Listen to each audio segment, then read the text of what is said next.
여러분, 이 영상을 한번 보세요. 하버드 교수의 이 한마디에 180명의 학생들이 숨죽였습니다. 영상 속에는 인천의 어느 폐차장에서 36년째 일해온 해체의 달인이 수명을 다한 차량을 정교하게 분해하고 있었는데요. 그가 분해한 부품들은 먼 몽골의 트랙터로, 필리핀 어부의 낡은 배로, 그리고 케냐의 아이들을 살리는 구급차로 재사용되고 있다고 합니다. 버려진 자동차 한 대에서 시작된 기적. 세계 곳곳의 삶을 지탱한 그 놀라운 연결의 비밀, 지금 공개합니다. 제 이름은 루카스 하펠입니다. 미국 하버드 대학교에서 환경공학을 가르치고 있어요. 지구를 아끼는 방법, 그리고 버릴 뻔한 자원을 다시 살리는 방법. 저는 그런 일들을 학생들과 함께 고민하고 연구하는 일을 하죠. 그날은 봄 햇살이 강의실 바닥에 고요하게 스며들던 오전이었어요. 창밖엔 연두빛 잎들 사이로 햇살이 반짝이고 있었고 강의실은 약 180명의 학생들로 가득 차 있었어요. 누군가는 커피잔을 들고 있었고 누군가는 노트를 펼치며 오늘 강의를 준비하고 있었죠. 잔잔하지만 에너지가 느껴지는 분위기였습니다. 그날 수업은 조금 특별했어요. 보통은 북유럽의 환경정책이나 미국 내 도시 사례들을 다루곤 했는데 이날은 조금 다른 이야기를 준비했거든요. 슬라이드를 띄우자 학생들 얼굴이 하나둘씩 달라지기 시작했어요. 화면에는 이렇게 적혀 있었죠. 한국의 폐차 시스템. 학생들은 서로 얼굴을 마주보며 고개를 갸웃했어요. 어떤 학생은 이마를 찌푸렸고 누군가는 옆자리 친구에게 뭐라고 중얼거리기도 했습니다. 그때 손을 든 학생이 있었어요. 스웨덴에서 온 요한 린드그렌이라는 친구였는데 제 수업을 벌써 3년째 듣고 있는 똑똑한 학생이었어요. 교수님, 한국의 폐차장이요? 거기서 우리가 배울 게 있다고요? 요한은 진심으로 궁금해하는 눈빛이었고 다른 학생들도 그 말을 들으며 고개를 끄덕이고 있었어요. 하지만 전 서두르지 않았어요. 대신 부드럽게 웃으며 다음 슬라이드를 눌렀습니다. 그리고 말했죠. 한번 이 영상을 보세요. 조명이 조금 어두워지고 영상이 시작됐습니다. 순간 강의실이 조용해졌어요. 화면 속에는 한국 인천 외곽에 있는 자동차 해체장이 나오고 있었어요. 사람들이 상상하는 그런 지저분한 폐차장이 아니었어요. 먼지가 날릴 법한 작업 현장이었지만 생각보다 훨씬 정돈돼 있었어요. 작업자들은 각자의 복장에 맞게 장갑, 보호안경, 안전조끼 등을 착용하고 있었고 일부는 고압 장비를 다룰 때 전신 보호복도 입고 있었어요. 무언가를 힘껏 부수는 모습은 보이지 않았어요. 오히려 외과 의사가 수술하듯 부품 하나하나를 조심스럽게 해체하고 분리하고 있었죠. 나사를 돌릴 때도 엔진을 들어올릴 때도 동작 하나하나에 집중하고 있었어요. 작은 부품 하나하나를 조심스럽게 떼어내고 각 부품을 종류별로 분류해 정리하고 있었어요. 특히 에어백 같은 위험한 부품을 분리할 땐 전문 도구를 사용해 매우 안전하게 처리하고 있었죠. 학생들은 숨도 쉬지 않는 듯 넋을 놓고 그 영상을 바라보고 있었어요. 누구도 중간에 고개를 돌리거나 잡담을 하지 않았습니다. 영상이 끝났을 때 저는 조명을 다시 켜고 말했어요. 이건 단순한 해체가 아닙니다. 재설계이고 철학입니다. 강의실 안에 잠깐 정적이 흘렀고 이내 레이첼 탕이라는 학생이 조용히 손을 들었어요. 그녀는 중국계 미국인이었고 아시아 문화에 익숙한 친구였죠. 교수님, 저는 동아시아 문화를 나름 잘 안다고 생각했는데요. 그런데 이런 시스템은 처음 봐요. 일본이나 독일도 좋은 시스템을 갖고 있지 않나요? 저는 고개를 끄덕이며 설명을 이어갔어요. 좋은 질문이에요. 물론 일본과 독일도 훌륭한 재활용 시스템을 갖고 있어요. 하지만 한국은 조금 달라요. 자원도 적고 땅도 좁은 나라에서 이런 수준 높은 시스템을 만들어냈다는 건 정말 대단한 일이에요. 버려지는 것을 다시 소중하게 쓰기 위해 전 과정을 연결된 하나의 시스템으로 만들었거든요.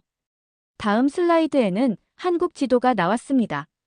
작은 국토 위에 곳곳에 배치된 해체 센터들이 표시돼 있었죠. 만약 미국에서도 모든 폐차를 이렇게 처리한다면 어떨까요? 엄청난 자원을 절약할 수 있고 환경 오염도 줄어들 거예요. 그제야 학생들의 자세가 바뀌기 시작했어요. 처음엔 시큰둥했던 얼굴들이 이제는 화면에 집중하며 무언가 깨닫는 표정으로 바뀌었죠. 저는 속으로 미소 지었어요. 이런 순간을 위해 교직에 들어선 거니까요. 학생들의 눈이 열리는 그 짧은 찰나, 그게 제가 느끼는 가장 큰 보람이거든요. 그리고 말했죠. 자, 이제 진짜 대단한 분을 소개해 드릴게요. 한국에서 해체의 달인이라 불리는 분입니다. 학생들은 여전히 화면을 바라보며 그 놀라운 이야기를 더 듣고 싶어 하는 눈빛을 하고 있었어요. 학생들에게 한국의 폐차장 모습을 보여준 후 저는 다음 슬라이드를 클릭했어요. 이번엔 화면에 한 중년 남성의 모습이 크게 나타났습니다. 자상한 눈빛과 단단한 손을 가진 분이었죠. 이분은 한국의 폐차 기술자입니다. 인천 남동산단 폐차장에서 36년 동안 일해 오신 분이에요. 저는 새로운 영상을 틀었고 학생들은 의자에 몸을 더 가까이 붙이며 집중했어요. 화면 속 남자는 검은색 고급 외제차 옆에 서 있었어요.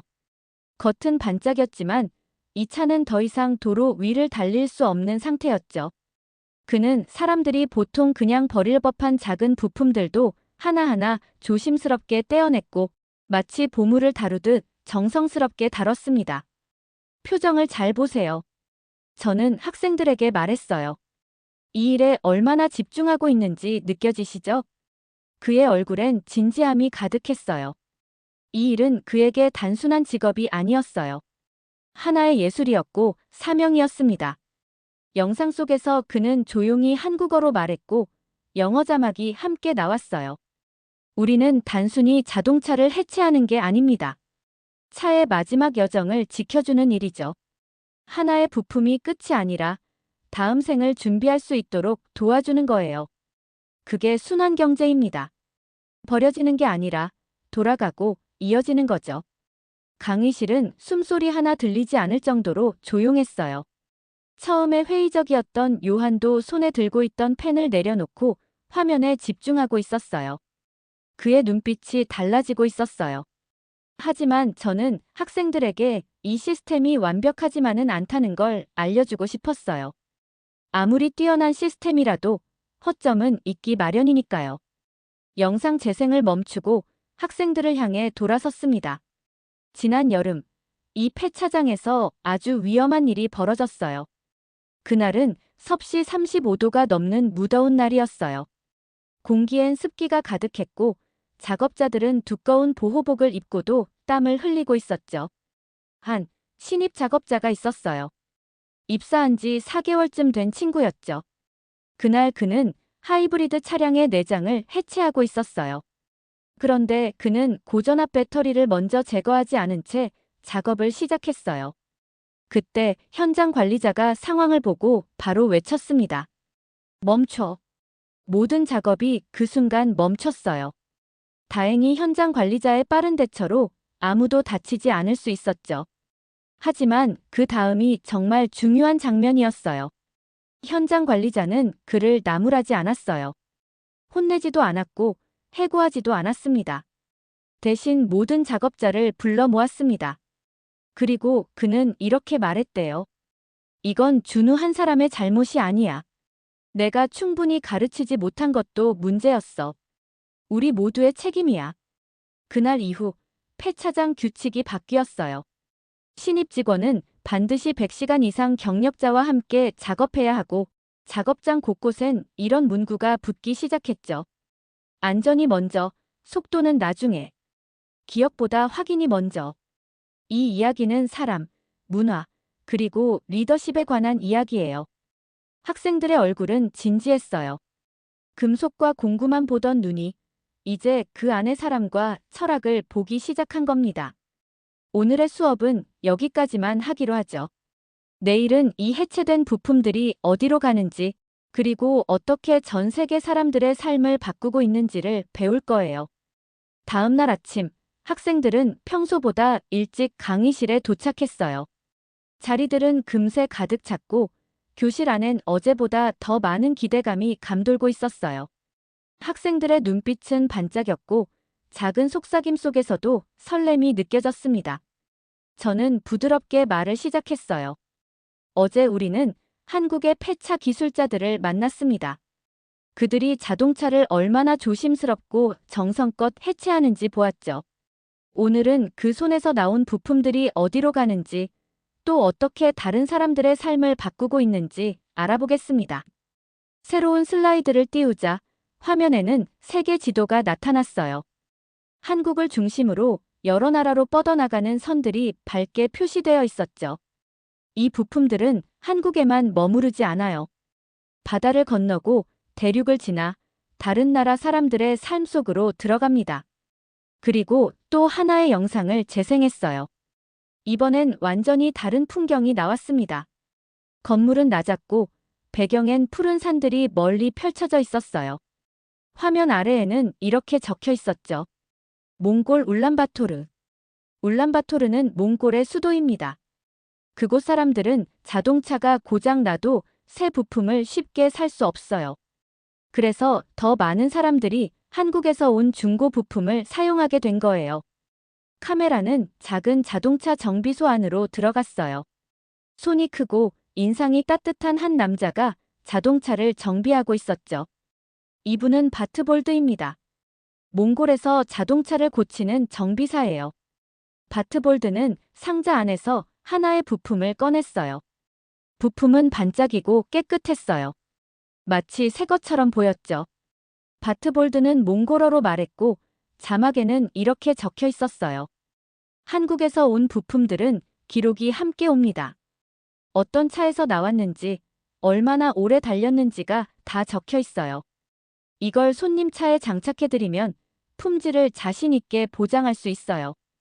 다음 장면에서는 그 부품이 한 오래된 트럭에 설치되는 모습이 나왔어요.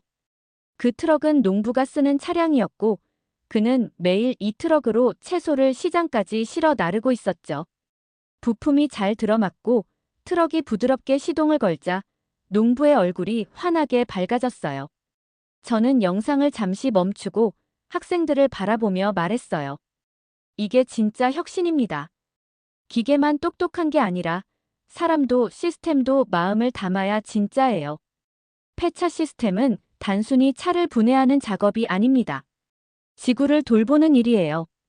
그들의 손끝에서 나온 한 조각이 몽골의 한 농부를 도왔고 그 농부의 생계를 지켜주었습니다. 한국에서 해체된 자동차 부품들은 단순한 고철이 아니었어요. 누군가에겐 꼭 필요한 자원이자 새로운 삶의 기회였죠. 그 부품들은 조용히 국경을 넘어 전 세계로 퍼져가고 있었어요. 몽골에선 겨울이면 영하 30도를 넘는 추위 속에서도 한국에서 온 중고 부품들이 트럭과 택시를 다시 도로 위로 불러냈어요. 이제는 몽골 정비소 곳곳에서 한국어 라벨이 붙은 부품들을 쉽게 찾아볼 수 있게 됐죠. 현지 기사들은 말합니다. 한국에서 온 부품은 믿을 수 있어요.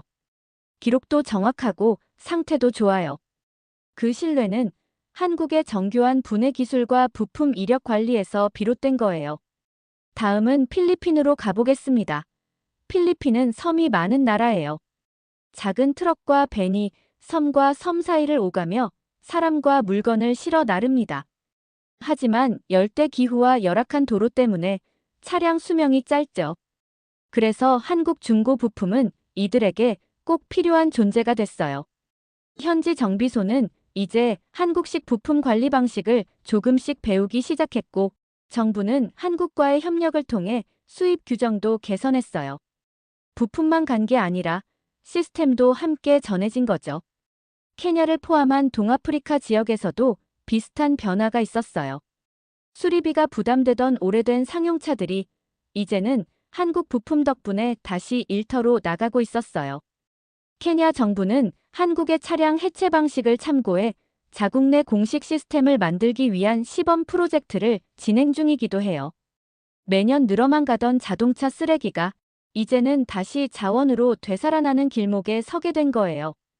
이처럼 한국의 폐차 시스템은 국내의 환경 문제를 넘어서 세계 각지에 실질적인 해답을 전하고 있었어요. 국경을 넘어 이어지는 자원의 흐름. 그 안에는 버리지 않고 끝까지 쓰자는 철학이 담겨 있었어요. 그건 바로 순환경제의 진짜 모습이었죠.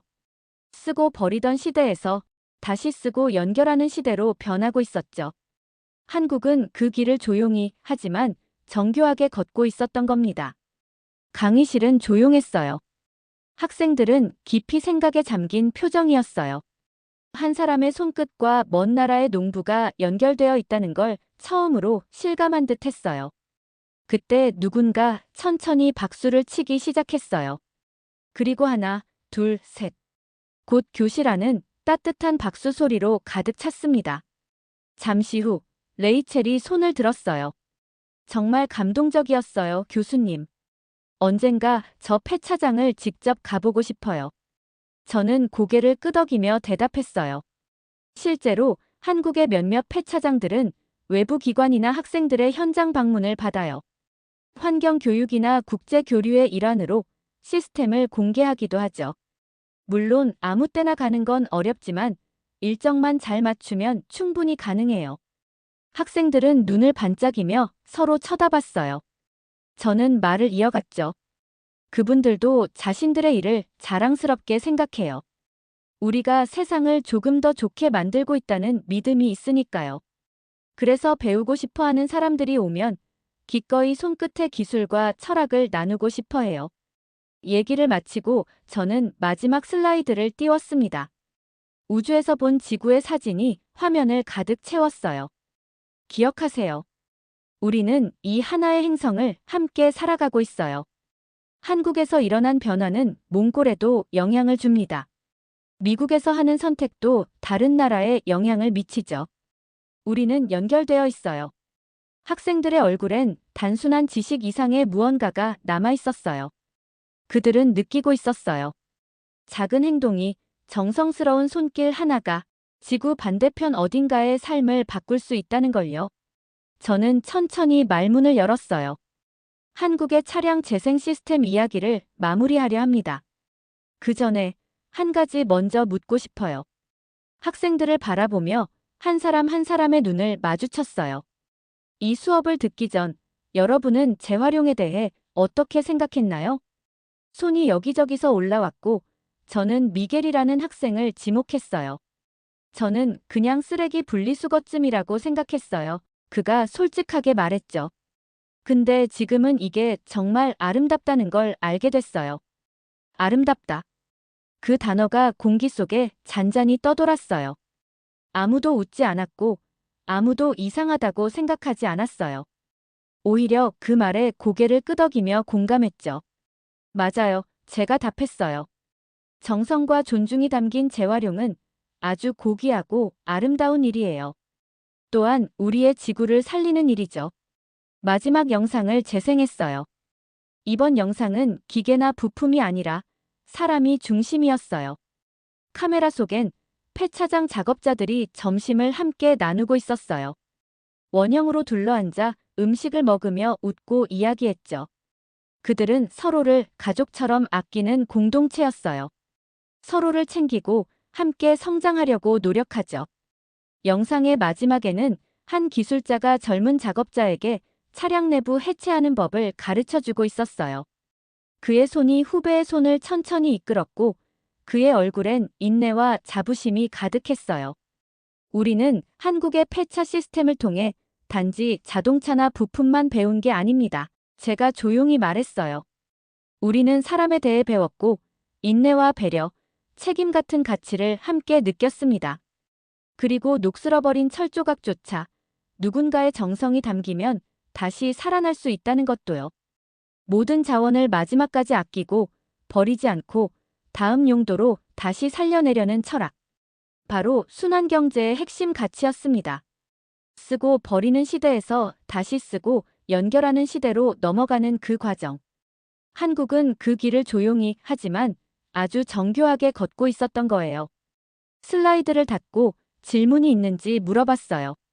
잠시 침묵이 흐른 후 이자벨이 조용히 손을 들었어요. 교수님, 올여름에 한국에 갈 수 있을까요? 직접 그 현장을 보고 배우고 싶습니다. 그 말을 듣고 저는 미소를 지었어요. 그 마음이라면 꼭 가야지. 책에서는 배울 수 없는 것들을 그곳에서 배울 수 있을 거야. 수업이 끝난 뒤에도 학생들은 쉽게 자리를 떠나지 않았어요. 서로 이야기하고 느낀 것을 나누고 어떤 친구들은 한국으로 함께 가보자는 얘기까지 하고 있었죠. 짐을 정리하며 저는 마음 깊이 뿌듯함을 느꼈어요. 한국은 더 이상 지도 위의 작은 나라가 아니었어요. 지혜와 근면, 그리고 혁신이 살아 숨쉬는 곳으로 기억되기 시작했죠. 이제 지구를 바라보는 시선도 바뀌었어요. 그리고 매일 묵묵히 그 지구를 돌보는 사람들에 대해서도요. 저는 예전에 제 은사님이 해주셨던 말씀을 떠올렸습니다. 진짜 영웅은 망토를 두른 사람이 아니라 장갑을 낀 사람이야. 학생들이 강의실을 나가며 폐차장과 한국 이야기를 계속 나누는 모습을 보며 저는 확신할 수 있었어요. 이제 그들도 그 말을 진심으로 이해하게 되었구나 하고요. 그리고 문득 생각했어요. 어쩌면 진짜 중요한 교훈은 우리가 전혀 예상하지 못했던 곳에서 조용하고 정갈한 한국의 한 폐차장에서 시작되었는지도 모르겠다고요. 오늘도 즐거우셨나요? 여러분의 구독과 좋아요는 영상을 만드는데 큰 힘이 됩니다.